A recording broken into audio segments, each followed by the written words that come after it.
Amen.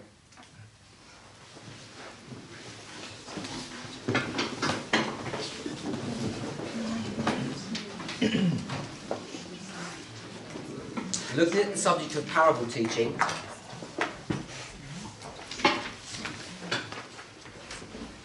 and if you recall, we started off our studies by just going into Strong's, Brown Driver Briggs, Thayer's, to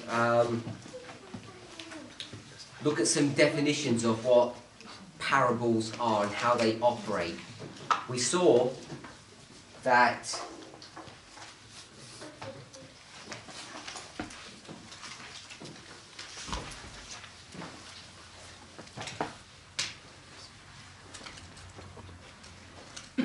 there's this concept that we obtain from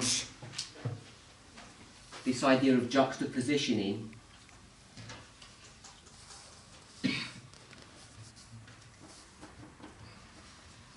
that allowed us to understand this principle of compare and contrast. And I'm saying this principle of compare and contrast is an important tool for us to go into Scripture and make deductions, come to answers that we may not see if we were just to read in a more casual and relaxed fashion. So I gave some examples of that yesterday.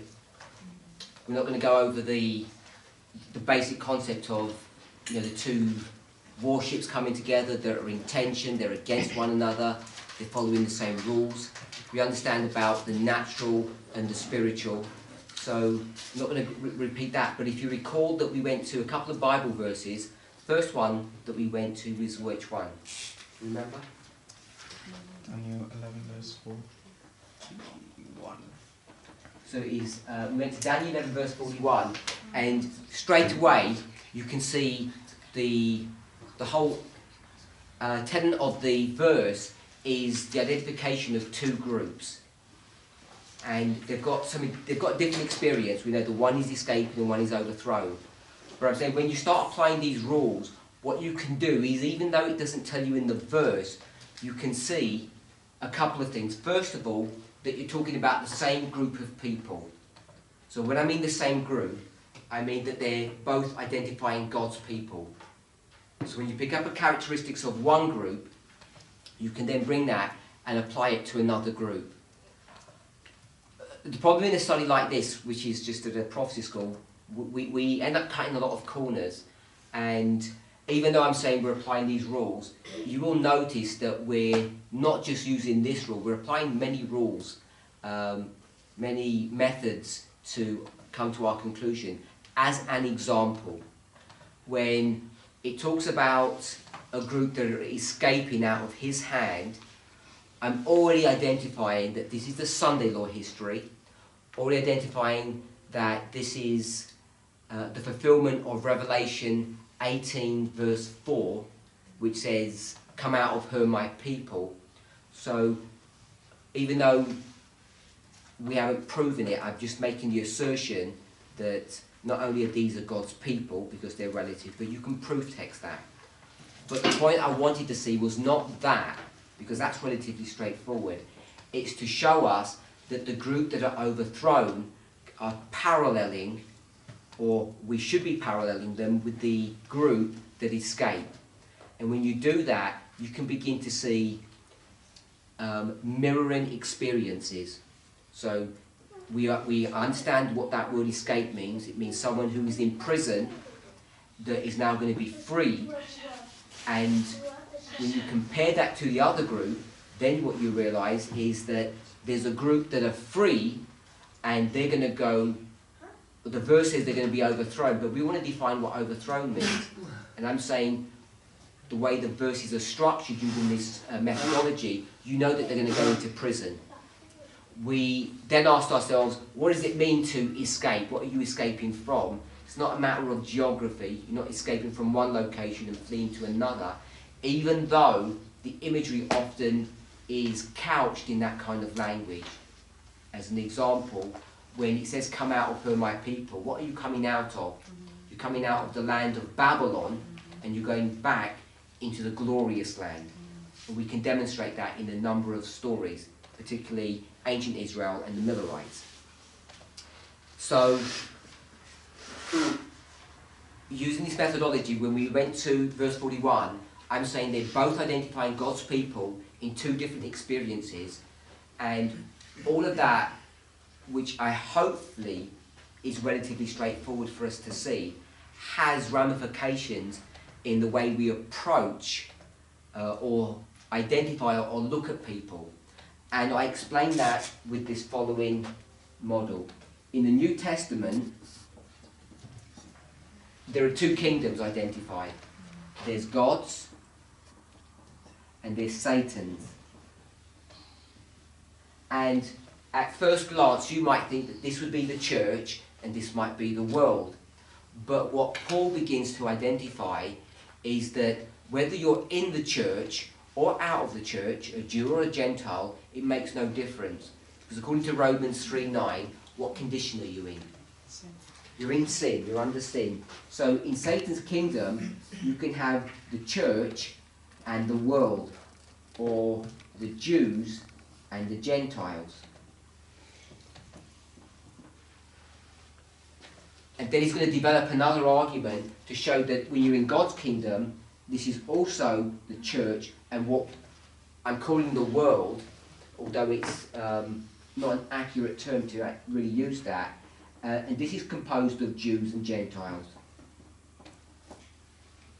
And this motif of Paul's runs all the way through the New Testament. This is his argument to prove or demonstrate what God is now doing. And we are required, I'm suggesting, to take this model and bring it into our own dispensation, our own history. So we developed this model this way, but we also looked at it in another way, if you remember. A very similar principle, but we looked at it differently. We said, if you take the 2300 days, beginning in 457, going to 34 AD, and then 1844, this is a line of judgment. And in this line of judgment, you can divide it into two dispensations. If you do the math, you'll find that this is 490 years, and this is 1810, and this is 2300. So all straightforward information. And Alan White's going to comment that from AD 34, the gospel went from the Jews to the world. We know that the Jews are God's people, so we could call this the church and the world. But when we start trying to develop this model, you end up finding that you're going to get the same model that Paul is developing here. Because when the gospel gets taken to the world, the only people that you're really speaking to or conversing with are God's people in the world. It's not the world at large. The world is actually never going to be brought into God's fold. What you're doing is you're cherry picking individuals who are in the world, who you can spot and identify as being God's people, and they're the ones that are going to be your target audience. And an easy example would be Cornelius. Alan White will describe Cornelius as the first fruit of the Gentile converts. But he obviously is not the only one. Perhaps the most famous one that we're all aware of is Luke, the author of the book of Luke, book of Acts. We know that he's a Gentile, but there are many people. So in this story here, when we talk about the world, what we're talking about is people who serve God and people who serve Satan. So you've got these two groups here, and then when you come to the church, you're going to see the same dynamic.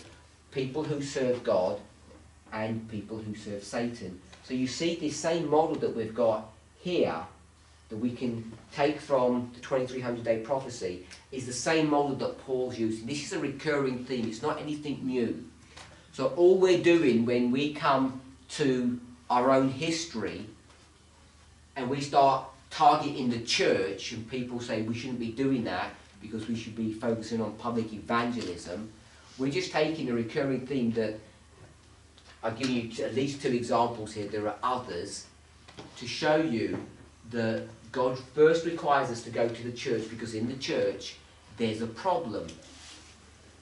Ellen White will speak about this issue either through visions that she's had, but even in their own experience. You see this same dynamic occurring. So we went to Daniel 11:41 and we saw these two groups. And the two groups that were identifying, one is escaping, that's these people here, God's children who are in the world, and they're going to be compared to people that are in the church. Now, you remember that we spoke about doing a study at varying levels. You can do it at a simple level and then become more complex, more detailed. And when you do that, at the simple level, you know that the people that are overthrown are SDAs. The people who are going to escape are the world. So you've got the church and the world. But when you start considering who is it that is actually free in God's church that are about to be overthrown, then the dynamic becomes a little bit more interesting, and we discuss some clues about that. So that was Daniel 11 verse 41. Pardon. Excuse me, I have a question. In which category you place the people who are not belong to any churches? Because we can see this model also, people who are not who not belong to a church and being converted. It's not the world. So if you take someone like Cornelius, when you identify him as being God's people, you identify him being a member of God's people before he gets baptized, before he meets Peter, or afterwards. I would argue before. He's already been identified as a chosen person, and all that's happening is when he meets Peter, that gets formalized. So these people who are not part of a formalized church or a religion, even though they worship God unwittingly or unknowingly in the same way that we do, they're still considered his people. I think Paul describes this group of people in Romans chapter 1 and even into chapter 2. So even though they don't have the law, they still follow the law that's written in their heart, if I can portray it that way. One thing I would comment on part of your question, I don't know if it's directly related to your question, but when we start realizing that there's some preparatory work that needs to be done in a person's experience before they can be called into God's church. So at the Sunday law, when we say, "Come out of her, my people," we now know that there's a preparatory work that's being done before. Ellen White alludes to this. A simple example would be that before the Sunday law, there's going to be an agitation. We know that things are going to be happening in the world, and we're going to give a message in response to those things that are going on, and we're going to be telling people, look, this thing that's going on is going to lead somewhere, and those words won't fall on deaf ears. So people will listen to those words, and they will have an effect upon them, and that effect we might describe as an awakening or a commitment that these people are making, so that by the time you get to the Sunday law, when they have to make a decision, because they don't have to really make that an outright decision beforehand, they'll be ready to choose the right, or on the other hand, not make any decision.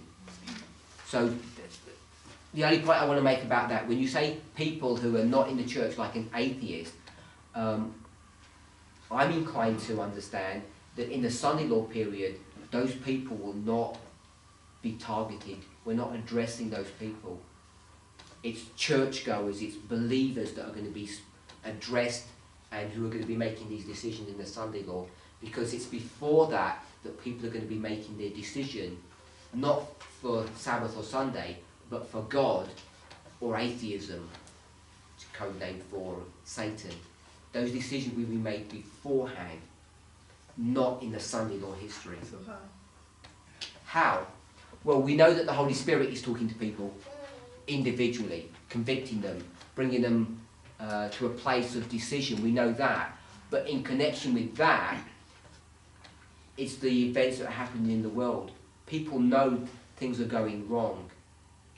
We still don't have full clarity on the interaction between us, this movement, whatever it grows to when the Levites come in, and the SDA conference structure and the world. We still don't have good visibility of how severe that's going to be. But it will awaken inquiry of these people to try to ascertain, why are these people in trouble? What's going wrong? Why are they being targeted or accused for whatever? And so that inquiry will awaken an interest in those people, in addition to what the Holy Spirit is doing to them in their individual lives, bringing them to conviction. So by the time the Sunday law comes, I think, even though they may not be part of an organised church, they will still have committed themselves and given themselves to God. They're not going to be atheists that are now going to suddenly wake up and be confronted that there is a God and they need to make these decisions. All of that work is going to be done beforehand, not at that moment. My sister. God has called all of us. Before you were born, He knew me in my mother's womb. So in spite of the organized church, I was called by God. And now, 12 years later, I ended up here. Amen. Yeah, praise the Lord. It's not because of what we do, it's what God has already done. Yeah. So we looked at verse 41. What was the next verse we looked at? Then we went to Daniel 12, verse 10. And in this one, we saw the wise and the wicked. And we can see that the wise understand, the wicked don't understand. We can prove text that the wise are teachers. We can do that from Isaiah chapter 28, which we're going to go to in a moment. You can show that those wise are teachers. It's relatively straightforward to do. But the wicked, I think more often than not, we have this mind that they're just people who have rejected things outright and had no understanding of what's going on. So I want to suggest that that's not the case, that these wicked people are not dumb people who don't know anything, that are not teachers. In fact, they are teachers, and what they're teaching is some erroneous doctrine without defining what that error is or what it looks like, whether it's moral or prophetic. I'm not trying to make that argument, but what I am saying is that they're teachers. And I'm basing that using this idea of compare and contrast. You've got two groups. At one level they're the same, at another level they've got contrasting experiences. So we looked at that, and the reason why Daniel 12:10 is a good example, I think, is because it doesn't define what wicked is. So you have to define wicked to be teachers by inference, by using the rule or the method, if we can understand that. And then we went to Isaiah 28. I think we went straight to Isaiah 28 then. We didn't skip out of that. So let's go back to Isaiah 28 and finish off some thoughts here. So we began to look at this passage, if you remember, in verse 9. First took us to verse 9. And there's a little word in the Hebrew which helps us to define who the object and who the subject is of the verse. So we know that the subject is the he, and the object is the person that is going to be used. And there's two ways of understanding this relatively complex Hebrew passage. You either can approach it, and we're going to use two simple English words. So this was verse 9. You can either see it as to or by. So if you just slip that in the beginning of the sentence, it says, to whom shall he teach knowledge, which would mean you folks, or by whom will he teach knowledge, which would mean me, in the context of a teacher and a student. And we have to decide which way is this. And it's not that clear in the verse itself. If you took the verse in isolation, I don't think there's any real way of knowing which would be the correct answer. So you have to go elsewhere to try and ascertain what it is. Is it to or by? So we picked up this this idea about weaning, and we went to 1 Corinthians, we went to Hebrews. When we went there, we saw that the people who are not weaned, who are babies, are essentially not fit for purpose. They're not competent to do what they're supposed to do. In fact, they're probably not even doing that. So I'm suggesting that when it says the people that are being spoken of in verse 9 have been weaned, when you're going to understand that, that's talking about teachers. So that's why I'm saying it's by. When you go to the grammar, I think the grammar, the intention of it was to be by. When it got translated in the King James, they translated it with the concept of to. It doesn't use the word to, it doesn't need to. So there were two arguments. Then we went to a third argument, and that third argument was what? What was the third argument that we had?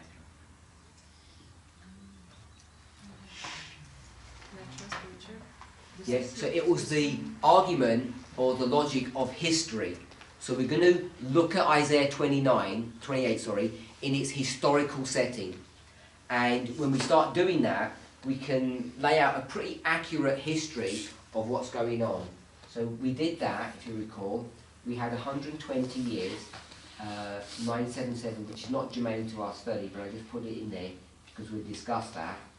And we've got Hoshea and Zedekiah. And these are the three kings.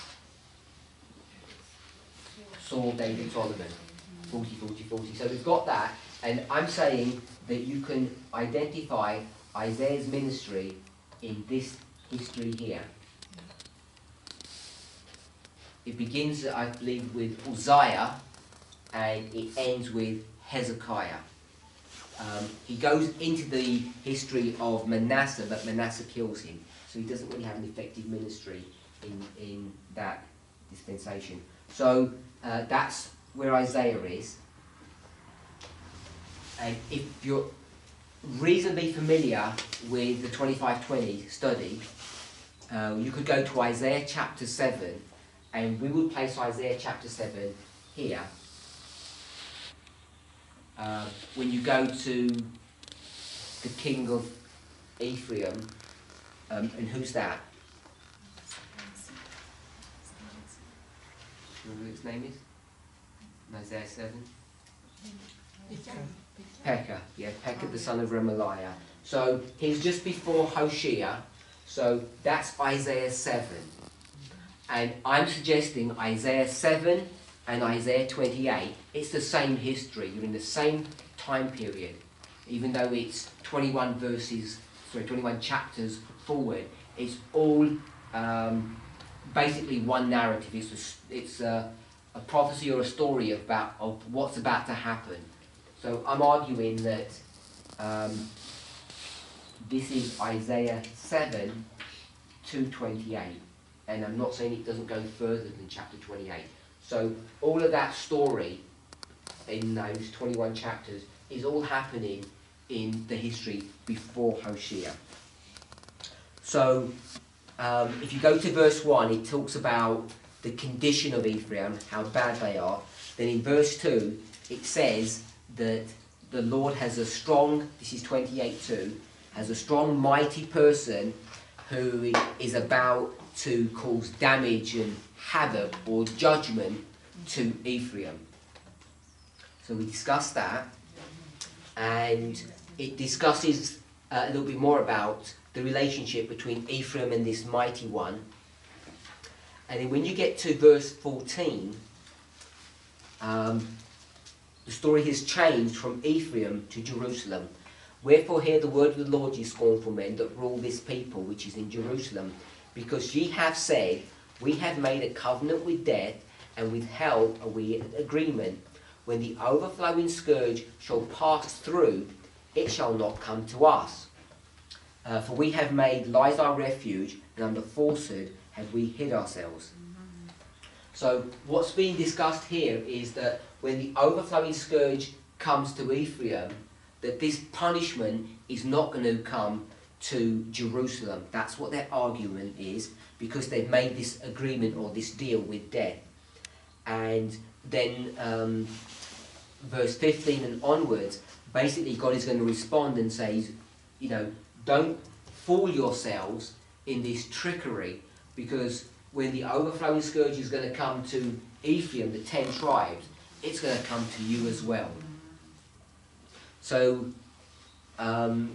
we commented on all of that, and I just want to go back to verse 2. So yesterday I made a mistake. I just want to correct that, because when we start talking about parables, we understand the natural and the spiritual, and I had them flipped around the wrong way.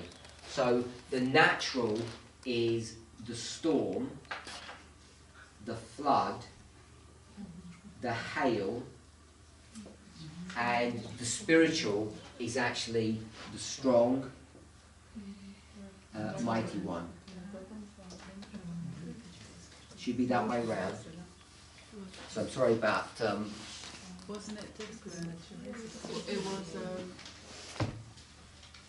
I thought it was a stronger, mighty one, and Assyria. Talking about Assyria. No. Yes, yes. I'm not saying it's not Assyria. I'm just saying I had these flipped the other way yesterday. Yeah. This is the right way. So... Sorry, how did you come to that correction? I knew I'd made a mistake yesterday straight away, but the right. class had ended by then, so... Aaron mentioned the storm here as natural. Brother Aaron. Yes, he mentioned that, and I said it was the other way. This is correct. I'll give another example of that in another book. So, verse 2 is actually not that straightforward, because it doesn't really identify Assyria. But we'll put Assyria here.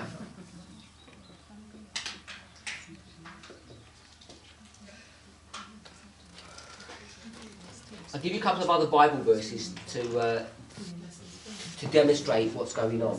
I mentioned that Isaiah 7 here and Isaiah 28 is all one passage. If you keep your hands in Isaiah 28 and you go to Isaiah chapter 8, verse 7.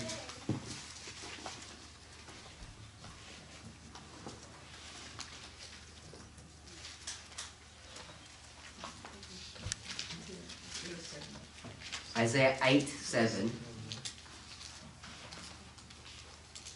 You're going to get the same setup, but here it's not going to be called the strong and mighty one. It's actually just named the nation.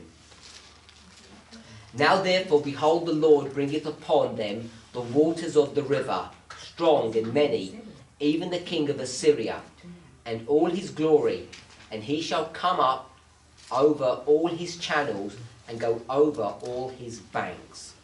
So what's being described here is a river that's overflowing, and I didn't put the word overflowing, but it's here in Isaiah 28.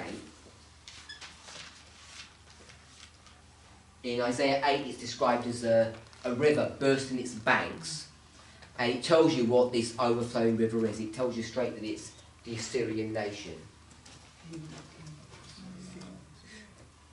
Does anybody have any questions or comments? I see it's the other way around. That this should be there, and that should be there. So I don't understand when you put it. Okay. I can't read that top one and I didn't hear what you said. Right there. This is natural and spiritual. The spiritual. Storm, flood, hail, overflow. Strong, mighty, strong. Strong. This says strong.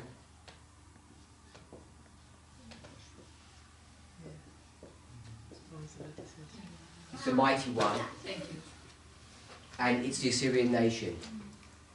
So if we went to Isaiah 8 verse 7, it's just the Shemaim, where would you put them? Where would you put them? When I will put what? Isaiah 8:7. Yeah, natural and spiritual. You mean? Yeah. So I will put Assyria, and after flood, Which would be the natural and which would be the spiritual? the king of Assyria will be the natural. So the Assyrians would be the natural. Ah well, no, it doesn't mention. No. The flood is compared to the king of Assyria. So The flood is a natural, yes, and it's compared to a man, the Assyrian. yes.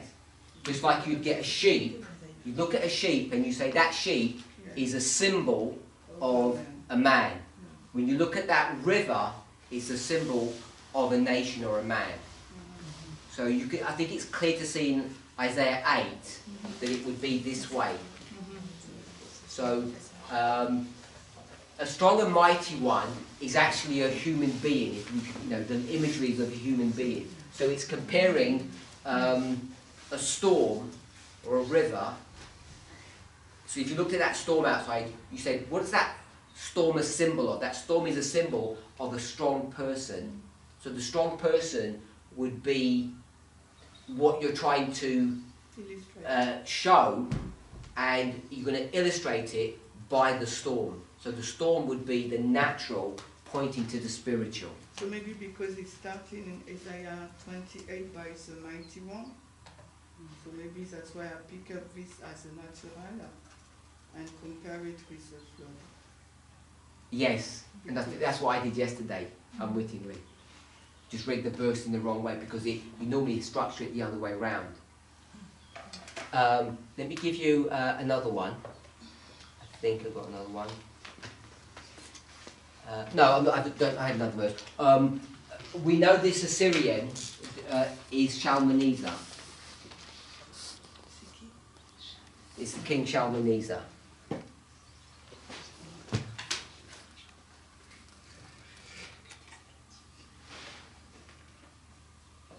Just naming the king, what his name is. You can find that in 2 Kings chapter 17. 2 Kings chapter 17, verses 3 to 6. And it's describing this story. I'll read verse 3. Against him came up Shalmaneser, king of Assyria, and Hoshea became his servant and gave him presents. And then it talks about... Sorry? 2 Kings 17, verses 3 to 6. And if I drop down to verse 5, then the king of Assyria came up throughout all the land and went up to Samaria and besieged it 3 years. So this is the siege of Samaria from 723 to 721. 723 to 721. That's that history here where we've got this H for Hoshea, and it's Shalmaneser that's doing that work. So we know that it's the Assyrian nation. We have historical evidence, both secular and biblical. And this Assyrian nation, the king Shalmaneser, is being described with these natural elements: a storm, a flood, a hail, things that are going to be overflowing. So hopefully that's cleared that issue up. And the point that we wanted to make from all of that was that we know verse 2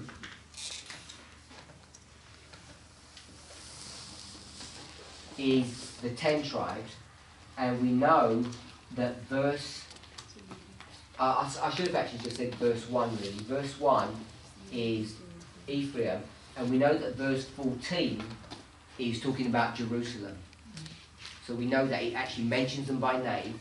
And then from verses 15 to 19, so we've got 15 to 19, this is paralleling verses 2 to verse 4. Because in verse 2 to verse 4, it's all this imagery here. The tempest of hail, the destroying storm, a flood of mighty waters overflowing, casting down to the earth. They're going to tread them underfoot. All of this imagery is brought to view in verses 2 to verse 4. And this is being targeted at Ephraim. and we know who's doing that work. It's the strong and mighty one.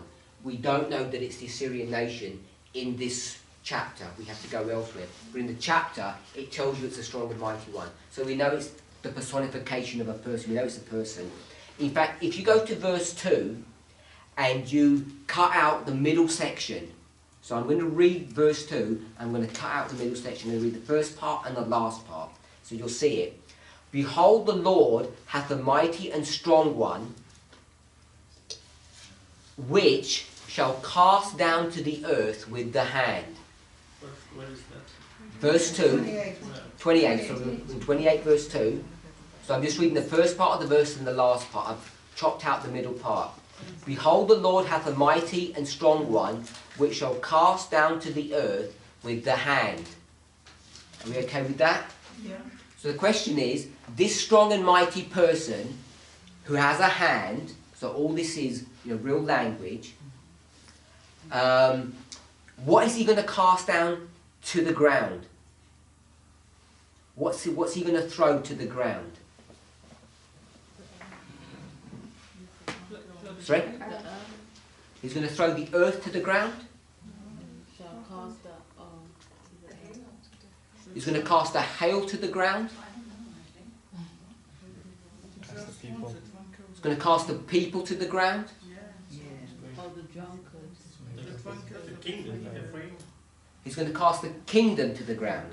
Okay, so The punishment. if we go to verse 1, woe to the crown of pride, to the drunkards of Ephraim, whose glorious beauty is a fading flower, which are on the head of the fat valleys, and them that are overcome with wine. Someone say something? The pride. Okay, so what is the pride? It's their crown. So there's going to be a king that's sitting here in Ephraim, specifically Samaria, because Samaria is what? According to verse 1, it doesn't use the word Samaria. What is Samaria? It's the head. So this is the head of the fat valleys. The fat valleys are the rich pasture lands, the wealth of the land. So what's going to happen is the strong and mighty one is going to come and he's going to take that crown and do what with it? He's going to cast it down to the ground, which means he's going to take it off of the head of Ephraim. The head of Ephraim is Samaria, specifically identified if you're going to go to an individual king as Hoshea. So he's going to go to Hoshea and take his crown off. So verse 2 is all this language of a real person, this strong and mighty one who has the ability to go to the head of Ephraim, which is Samaria, and cast the crown, which is this crown of pride, to the ground. And he's going to do it with his hand. So you can see, I know there is symbolic language in that that's couched in there, for instance, the subject of the hand, but it is this, it has all the language of being a real person. So you've got this real person, and he's been described as all of these natural elements which are destructive. So when he comes to Samaria, and he takes the crown off, basically destroying the capital of the nation, what does that look like? It looks like a storm that comes and sweeps away this people. So are there any questions on the natural to the spiritual? What would the earth be?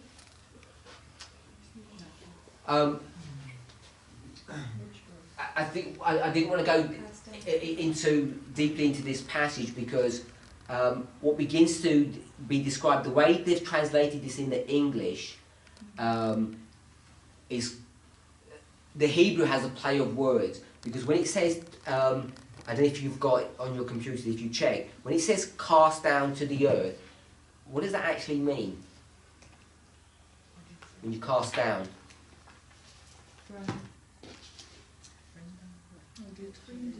It's 51:17, if you're looking. It means to rest. Yeah. So there's symbolic language in all of this that you can start talking about the land is going to receive its rest. But the ground here is, I think, in its natural sense, that the crown is going to be taken off someone's head and it's going to be brought low. To me, that's what that idea is being portrayed here in verse 2. What we wanted to do was, the reason why I brought all of this up is because in verses 2 to 4 here, it tells you it's a person. But when you get to 15 to 19, it just uses the same language. In those verses, it talks about an overflowing scourge, the hail, the waters shall overflow, the overflowing scourge shall pass through, you're going to be trodden down. All of that language is very similar to what's being used here, and by using compare and contrast, I'm saying it's the same strong and mighty one. So, this person here is the same person that's going to come here. They're the same people. This is the king of the north, and this is the king of the north.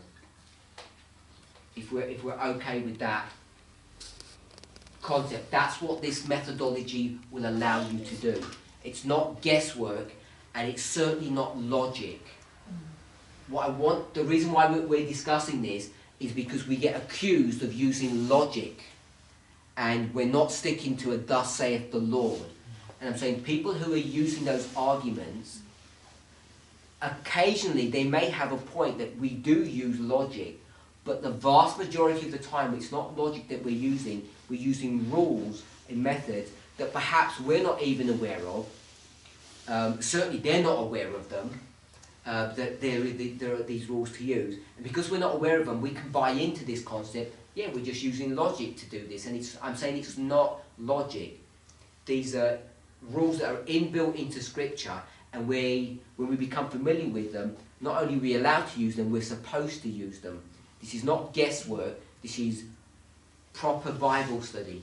It's not your opinion that maybe this is the same person and maybe it's not, because it doesn't say who this is. But using parable teaching, using the methodology of parables, you know that it is so. Just like 11:41, just like 12:10, and the same with Isaiah chapter 28. So that was the reason why I wanted to go there and to discuss that. Okay, so now Isaiah 28. Now we should explain it by whom, not to whom. Verse 9. Yes. So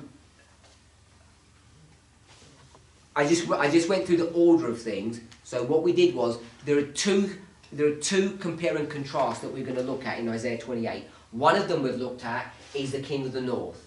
That's one. And another one we're going to look at is verse 7 and verse 9. So we looked at that as well yesterday. So we've done verse 2 and verse 15. We've compared and contrasted those. They're both the king of the north. And now we're going to look at verse 7 and verse 9. So before we did verse 9 with this application, just want to remind us that if you run through the context of chapter 28, then in chapter 28 it says that he's going to teach his people some things. And what he's going to teach them, or by whom is he going to teach them, it tells you in verse 11. For with stammering lips and another tongue will he speak to this people. So when you tie in verse 11 with verse 9, it's another witness, another evidence, another line of argument to show that verse 9 is by whom. By whom is he going to teach this thing? He's going to teach it by people who speak to you in a foreign language. So I'm saying contextually, verse 9, these people who are going to teach you something are none other than the Assyrians. It's the Assyrians that are going to teach you something. Now I say the Assyrians, but I want us to be careful. If you remember, because technically it's not the Assyrians. Remember we did this. We had verse 1 and verse 14. And verse 1 is Ephraim, And verse 14 is Jerusalem. Jerusalem. And I'm saying somewhere in between that, there's a transition between between Ephraim and Jerusalem. We need to find a target verse so that when we do that, we can know, when we go to say verse 9, these teachers, who are they teaching? Are they teaching Ephraim or are they teaching Jerusalem? So we need to know who they're teaching. So I don't know if you've ever looked at that or how you'd make a decision. How would you decide what the transition verse is? Where would verse 7 go? Would it go here or would it go here? Does anybody even understand the question? Not really. Sister Sigrid? No? Not really. We know the chapter begins with Ephraim. By the time you get to verse 14, he's speaking to Jerusalem. When did he begin to speak to Jerusalem? Which verse begins the discussion that deals with Jerusalem, no longer with Ephraim? When does he switch to say, I'm talking to Ephraim, Ephraim, now I'm talking to Jerusalem? We might assume it would be verse 14. That would be a natural assumption that from verse 1 to 13 is all Ephraim, and verse 14 onward is all Jerusalem. But I'm suggesting it's not that.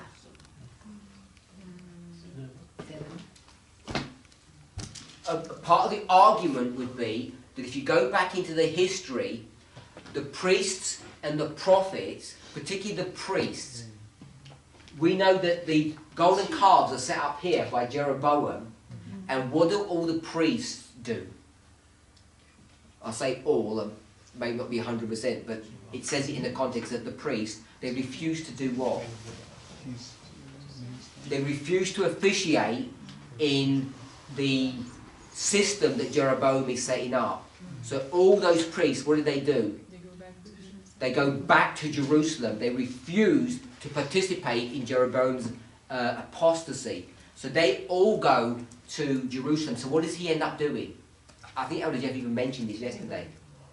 He sets up new priests from common people.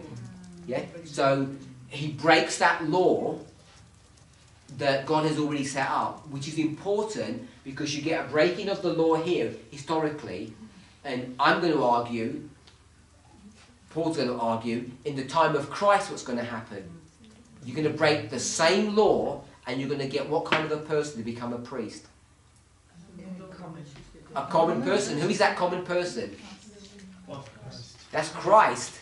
Christ is just a common person, nobody who's not allowed to be a priest. So you see these parallels.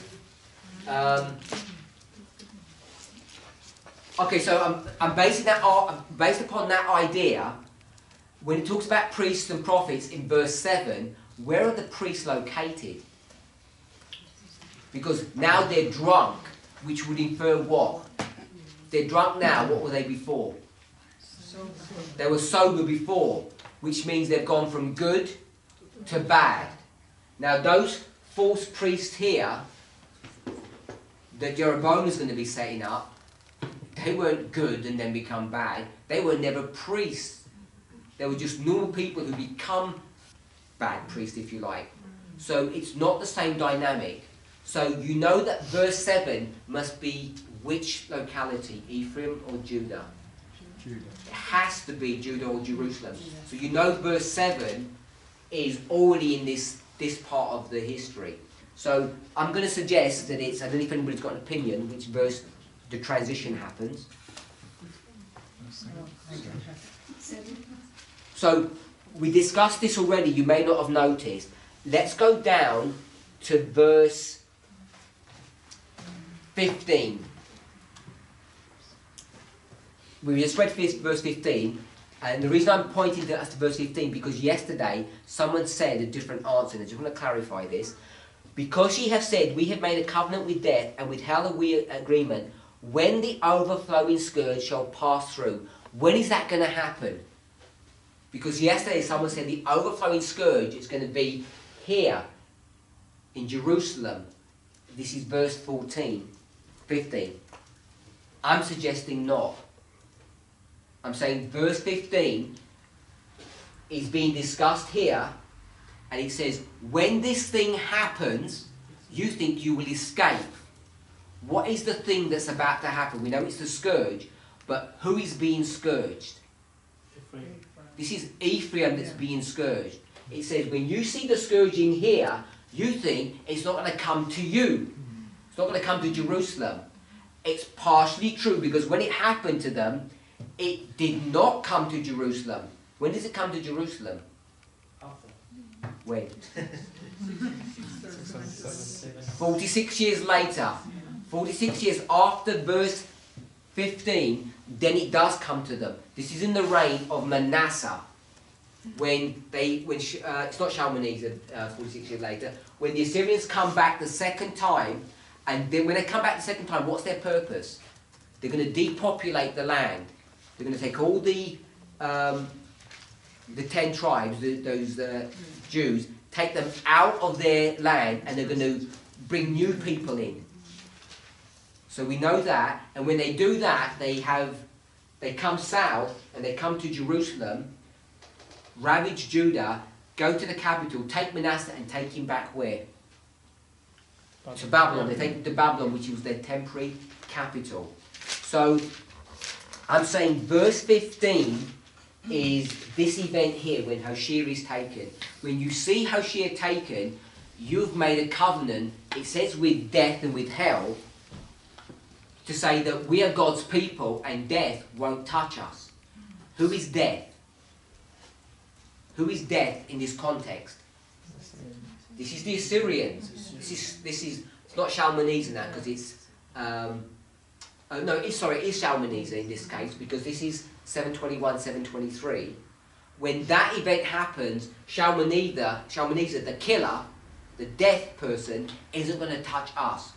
So they're saying, we've made a deal with the Assyrians. They didn't really make a deal with the Assyrians. There was no negotiation. This is just metaphorical language. So if we can see, if we're happy to accept that verse 15 is this event here, when this one happens, then they're going to escape. And then the narrative says, don't worry, you will be destroyed. The overflowing scourge will come to you as well. And it's going to come here in Zedekiah. So if we drop back to verse 2, we've gone to verse 2. A strong and mighty one is going to come who looks like a storm. Verse 3. The crown of pride, the drunkards of Ephraim, shall be trodden underfoot. Okay, with that. Verse 4, he's going to say the same thing, just in different language. It's a different parable. The glorious beauty which is on the head of the fat valley shall be a fading flower. And as the hasty fruit before summer, which when he that looketh upon it seeth it, while it is yet in his hand, he eateth it up. What did we say the hasty fruit was? First fruits. I'm not guessing that. If you go back into the Hebrew, that hasty fruit is the first fruit. So we know that Ephraim is what? The first fruit, and Jerusalem is the harvest. So we've got that relationship, and it says he that's going to get this fruit in his hand is going to eat it up. Who's the he? Assyria. This is Assyria. This is, if you want to put a name to it, this is Shalmaneser. He's going to take the fruit. What is the first fruit? This is Samaria, the head of the fat valley. He'll take that into his hand and he'll eat it up, destroy it. Verse 5. In that day shall the Lord of hosts be for a crown of glory and for a diadem of beauty unto the residue of his people. What day is that? When it says, in that day. When it will happen. That's this date here. Yeah. 723, 721. When that event happens, that destruction, then what will the Lord be? He'll be for a crown of glory and for a diadem of beauty unto the residue of his people. Who are the residue? Judah, Jerusalem. This is the residue. So I'm saying it's verse 5, which is the transition from the story of Ephraim to the story of Jerusalem.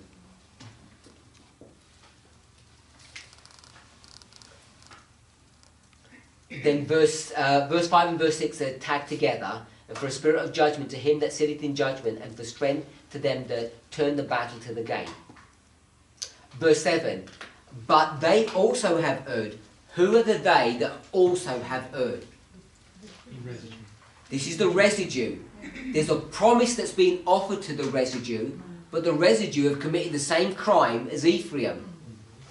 But they also have erred through strong wine and strong drink. They've gone out of the way. The priest and the prophet, which are where? Which part are they located with? With the residue. The priest and the prophet are with the residue. So that history that we've discussed is all in agreement with just a simple reading of these verses. So we've got verse 7 here, the priest and the prophet. So the priest and the prophet are supposed to be instructing them, but they're not going to instruct them because they're making mistakes. Then he gets to verse 9. He says, if the priest and prophets are not going to instruct you and teach you, who shall I get to teach and instruct you?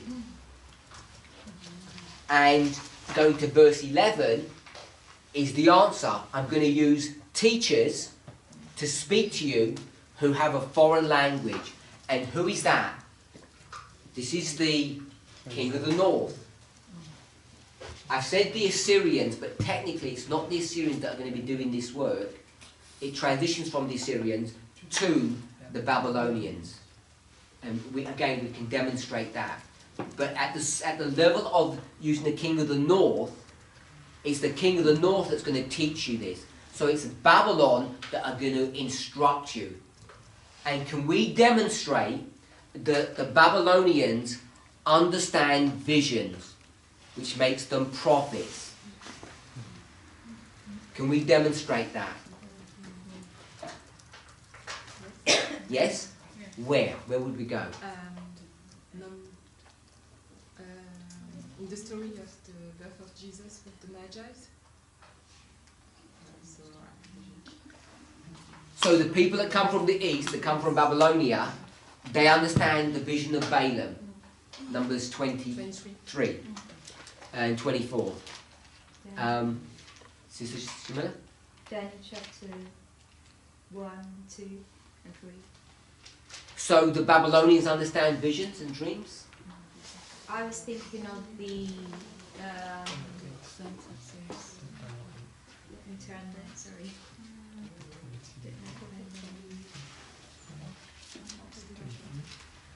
The soothsayers, I think they're called. But the soothsayers can't interpret the dream. They don't know. Sorry, Sister Debbie?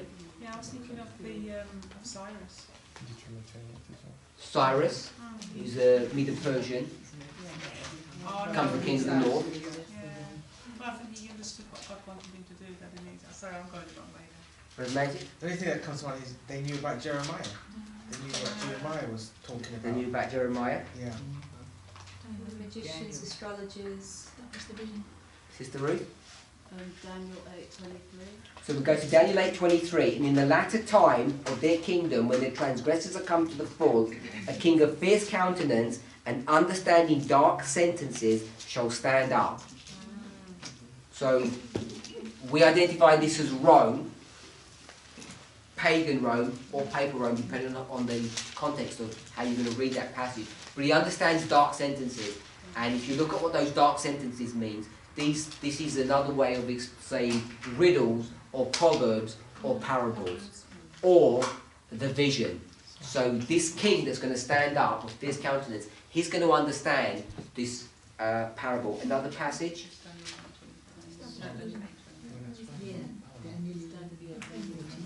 Daniel 11. So Daniel 11 verse 14. And in those times there shall many stand up against the king of the south. Also the robbers of thy people shall exalt themselves to establish the vision, but they shall fall. So again, Rome, robbers of thy people, the breakers of God's people, are going to establish the vision. How can you establish a vision if you don't even know what the vision is? If you don't even know your role in that vision? So we have good evidence to show that Babylon understands visions, and at that level it would make them prophets. Prophets being people who tell you God's words or instruct you in God's words. I think Herod certainly did when the slaughter of the innocents. The Yes. birth of Jesus. He really acted on that vision. And are they priests? What's the role of a priest? In verse 7, Isaiah 28, verse 7.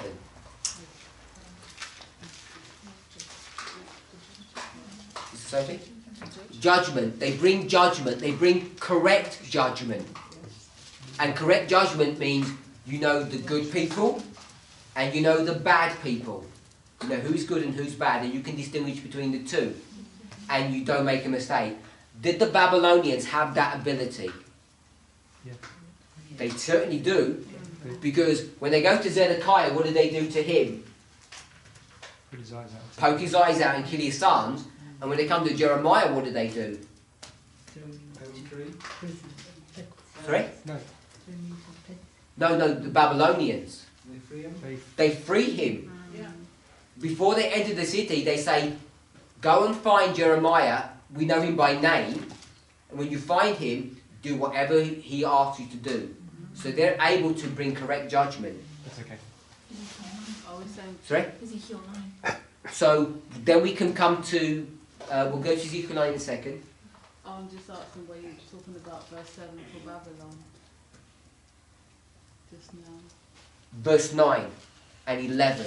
In 28, 9 and 11. I'm saying verse 7 are the priests and the prophets who live in Jerusalem. The true priests and true prophets. They're no longer fit for purpose. So they're going to make mistakes in the vision. And what they're going to say about the vision? Ezekiel 12. Oh, that's not coming. It's not coming. Habakkuk 2. They're saying, get off that tower. There's no enemies coming. Everything's good. Isn't it? Habakkuk 2, verses 1 to 4. What's the argument?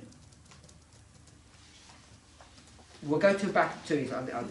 He's slow to... Habakkuk 2, there's an argument.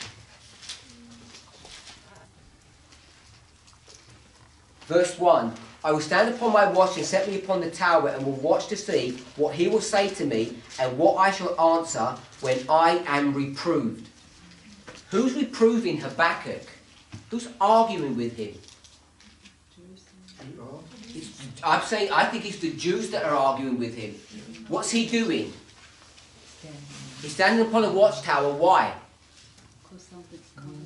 Watch. To watch for whom? The enemies are about to come. Yeah.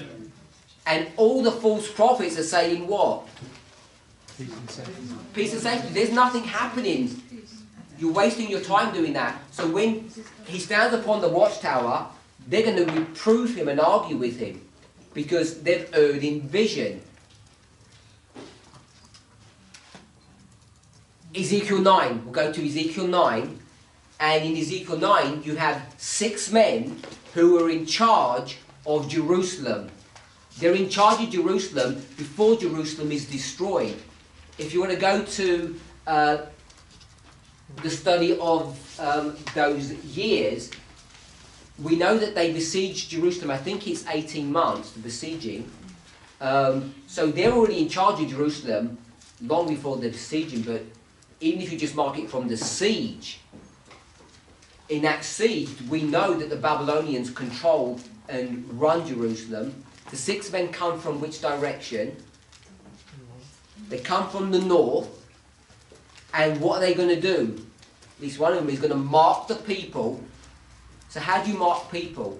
You must be able to bring judgment upon them. And we know that's what priests do. They judge people. And they're going to have a foreign tongue.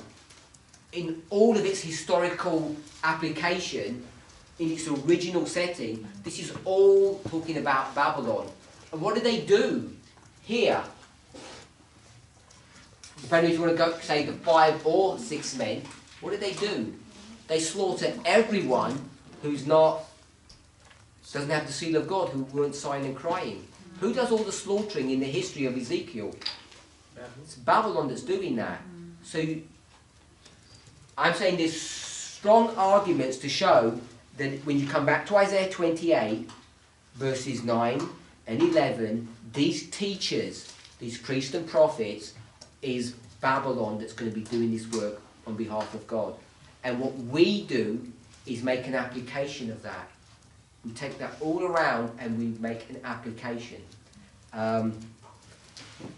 So in the next presentation, we just quickly review what we did about making the application of particularly the priests, not the prophet, because I think that's an interesting phenomena that we need to be aware of. Let's pray.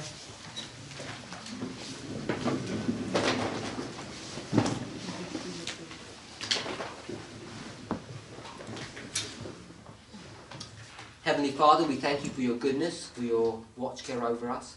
Lord, as we study and delve into your word, it's my hope and prayer that each of us, and also us as a corporate body, begin to become aware and familiar with the use of the rules and methods that you've given to us to interrogate your word. We ask for a blessing upon our continued study. In Jesus' name, amen.